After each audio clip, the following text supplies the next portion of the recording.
काय सरदार काय झालं? काय नाही जिथं आता काय ते आज मोदींचा वाढदिवस काहीतरी कार्यक्रम चालू होता. एक जण मला म्हणाला आलाय, काय सरदार बघल तेव्हा तुम्ही त्या ट्रॅकसूटवरच असतायचा.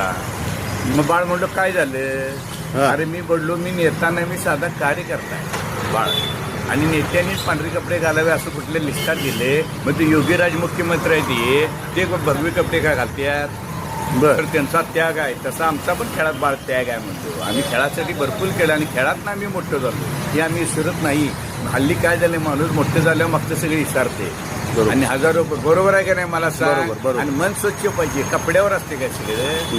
हा आता तू सांग ना, पांढरे कपडे घातले म्हणजे नेता होतोय आणि तोच काम करतोय बरोबर. हे म्हणून म्हणलो मग तुमचे योगीराज आहेत ते भगवे कपडे का घालतात? हा प्रश्न झाला रे. म्हणजे गरिबानं केली म्हणजे दारू पिली, श्रीमंतानं केलं म्हणजे सोमरस पिलं. हे योग्य आहे काय तू सांग? हसायला आलाय ते त्याला उत्तर दिलं म्हणून मी आलो. बर आता निघाला आलो ग्राउंडवर रे. चला म्हटलं आता घरला जेव्हा फ्रेश व्हायचं, परत मुलं येणार आहे तिकडे जायचं. आणि